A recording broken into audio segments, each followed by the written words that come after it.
नमस्कार, मैं तृप्ति Bhatnagar, energy healer एवं कोच।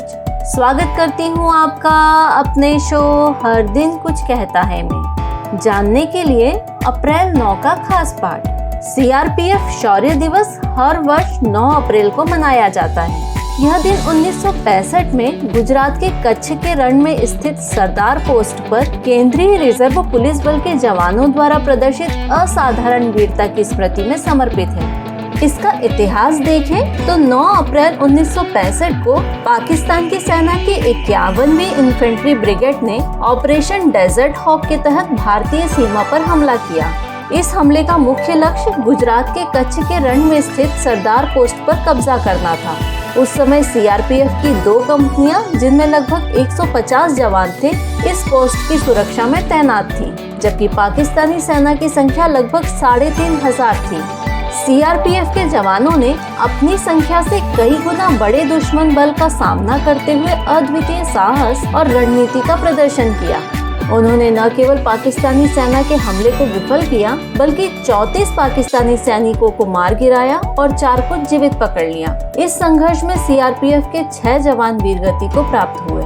यह लड़ाई सैन्य इतिहास में एक महत्वपूर्ण उदाहरण है, जहां सीमित संसाधनों और संख्या में कम होने के बावजूद भी सीआरपीएफ के जवानों ने अपने अदम्य साहस और दृढ़ संकल्प से दुश्मन को परास्त किया। इस वीरता के सम्मान में प्रतिवर्ष 9 अप्रैल को शौर्य दिवस के रूप में मनाया जाता है, ताकि उन वीर जवानों की स्मृति को जीवित रखा जा सके और वर्तमान पीढ़ी को प्रेरित किया जा सके। केंद्रीय रिजर्व पुलिस बल यानी सीआरपीएफ भारत का सबसे बड़ा केंद्रीय सशस्त्र पुलिस बल है, जिसकी स्थापना 27 जुलाई 1939 को क्राउन रिप्रेजेंटेटिव पुलिस के रूप में हुई थी। स्वतंत्रता के बाद 28 दिसंबर 1949 को इसे सीआरपीएफ के रूप में पुनर्गठित किया गया। इस बल का मुख्य उद्देश्य आंतरिक सुरक्षा, कानून और व्यवस्था बनाए रखना और उग्रवादी विरोधी अभियानों में राज्य और केंद्र शासित प्रदेशों की पुलिस बलों की सहायता करना है।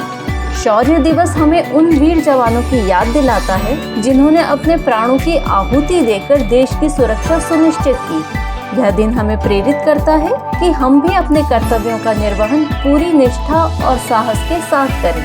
और अंत में, क्या आप जानते हैं, 9 अप्रैल 1838 को नेशनल गैलरी अपने वर्तमान स्थान पर लंदन के केंद्र में जनता के लिए खोली गई थी। इसकी स्थापना 1824 में हुई थी और 9 अप्रैल 1860 को पहली बार मानव आवाज रिकॉर्ड की गई। सबसे पुरानी रिकॉर्ड की गई मानव आवाज फ्रांसीसी लोकगीत के 10 सेकंड का एक टुकड़ा है।